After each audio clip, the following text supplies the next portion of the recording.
سلام دوستای عزیزم، حالتون چطوره؟ امیدواریم که هر جا که هستین خوب و عالی باشید. ما در شهر زیبای تهران هستیم و قراره که یک سفری داشته باشیم به جنوب ایران، به جزیره قشم و جزیره هرمز و قراره که با قطار این مسیر رو بریم. الان در میدان راهن تهران هستیم و قراره که با قطار به بندرعباس بریم و این مسیری که شما دارید میبینید رو که به مدت تقریباً 20 ساعت هستش، 1300 کیلومتر راه هستش، رو با قطار به سمت بندرعباس بریم و بعدش هم سوار شناور بشیم و به جزیره قشم بریم. ما کل این مسیر رو براتون ویدیو میگیریم، از قطار و کوپه و مسیری که داریم میریم تا به بندرعباس برسیم و سوار شناور بشیم و بریم به جزیره قشم. امیدوارم که از دیدن این ویدیو لذت ببرین و همراه ما باشید.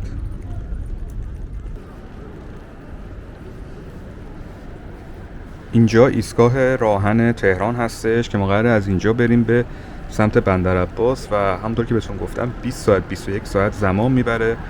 از تهران ساعت 1 و 25 دقیقه ظهر راه میافتیم و فردا ساعت 9:30 صبح هم میرسیم بندرعباس و 1 ساعت هم با شناور تقریبا راهی که به جزیره قشم برسیم.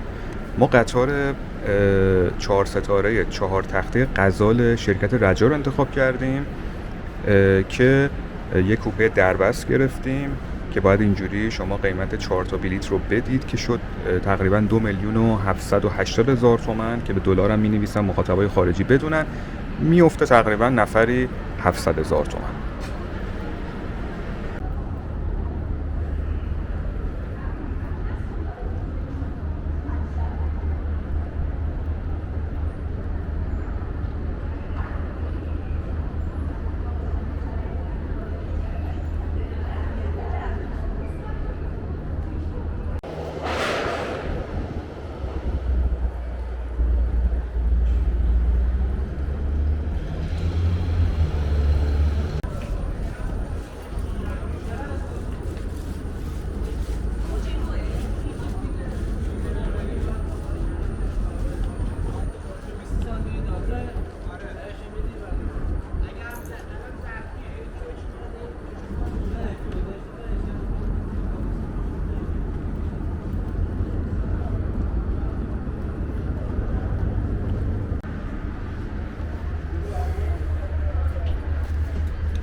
این هم کوپه‌ای که ما دربست گرفتیم، رزرو کردیم. همه چی رو بهتون نشون بدم. همونطور که دارید میبینید خب 4 نفره هستش و 4 تا صندلی داره و 4 تا هم تخت که در واقع 2 تا تخت‌ها بالا هست، 2 تا هم که همینجا هستش. 2 تا مانیتور داره همونطور که دارید میبینید که حالا فیلمی خواستید میتونید ببینید و اینجا هم کیک و چایی و 2 تا آب معدنی، دستمال کاغذی و اینجا هم در واقع روکش صندلی گذاشتن یا همون ملافه که خواستین استفاده کنید. پریز برق داره، چراغ مطالعه داره و این ورم که چیزایی که دارید میبینید و بالا هم بهتون نشون بدم. ببینید بالش و پتو هستش. همونطور که بهتون گفتم این کوپه دربست 2,800,000 تومان ما رزرو کردیم.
اینم شامی که برای ما آوردن. یعنی ما گفتیم یه خورشت قیمه و خوراک مرغ بود که ما قیمه انتخاب کردیم.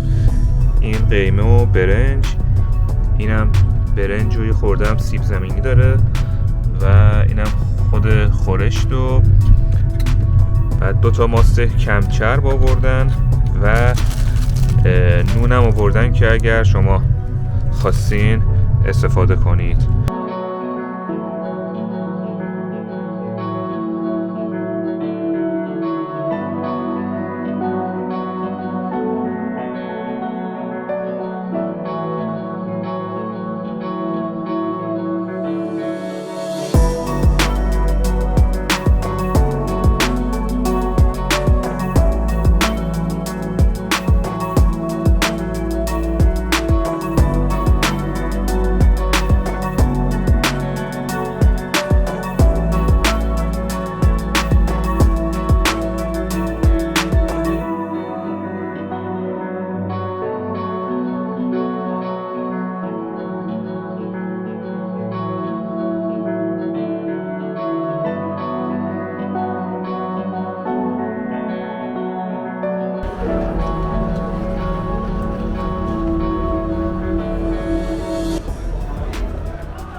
دوستان ما بعد 21 ساعت که تو راه بودیم رسیدیم به ایستگاه بندرعباس، به شهر بندرعباس.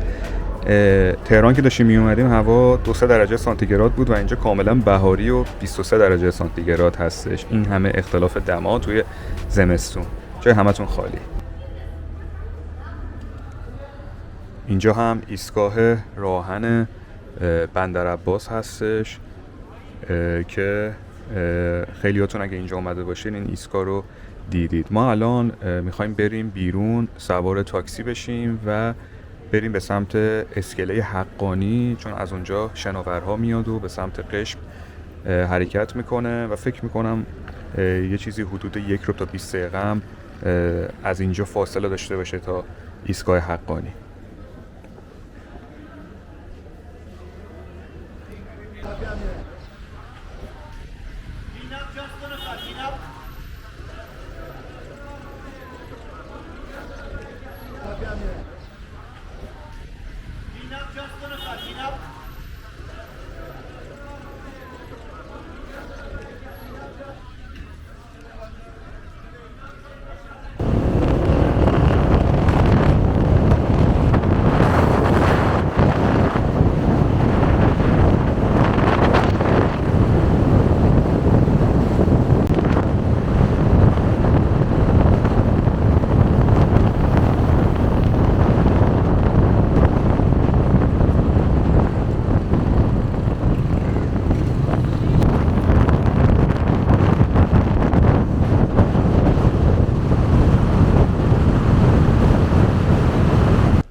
این هم پایانه مسافری شهید حقانی. از اینجا باید وارد سالنی بشیم که به سمت قشم یا اگه هرمز خواستیم برین. تقریبا کرایه‌ای که ما دادیم به تاکسی 200,000 تومان شد تا اینجا. و این هم سالنیه که شما باید بلیت شناور یا همون کشتی بگیرید به سمت، حالا اگه هرمز خواستید یا قشم خواستید برید، که همونطور که دارید میبینید بهتون نشون بدم این دستگاه هستش که باید بگیرید بلیت رو.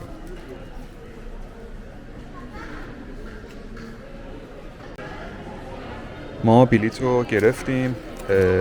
در واقع الان که دارم براتون این ویدیو رو میگیرم که سال 1403 هستش، نفری 150,000 تومان یا کمتر از $2 قیمت بلیت شناور هست به سمت قشم یا هرمز که ما گرفتیم نفری 150,000 تومان. اینجا هم قبلی که بخواید وارد شناور بشید میتونید حالا خوراکی که مد نظرتون هست رو اینجا بخرید.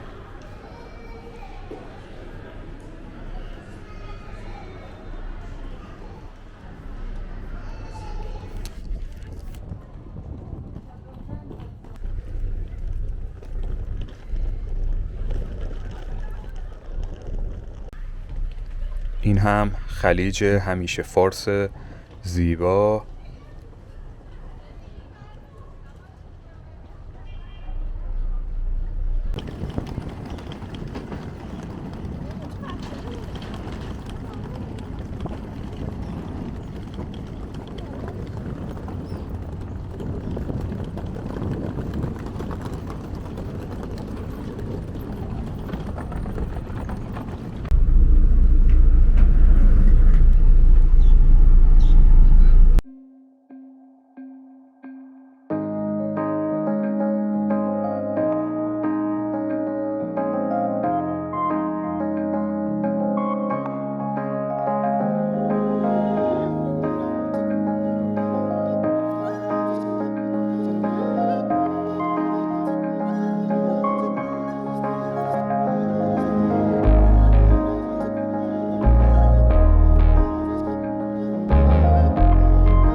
دوستان ما بعد 24 ساعت از تهران رسیدیم به جزیره زیبای قشم در جنوب ایران. اینجا اسکله زاکری هستش که اگر خواستیم با شناور بیاین میرسیم به این اسکله. منتظر ویدیوهای جذاب و زیبا از جزیره قشم و جزیره هرمز در جنوب ایران زیبا باشید. اگر هر سوالی داشتید به ما تو قسمت کامنت ها بگید که بهتون جواب میدیم. امیدوارم که این ویدیو براتون مفید بوده باشه. حتما نظرتون رو راجع به این ویدیو به ما تو قسمت کامنت ها بدید. براتون هر جا هم که هستید آرزوی موفقیت میکنیم. مواظب خودتون باشید. تا ویدیوی بعدی، خداحافظ.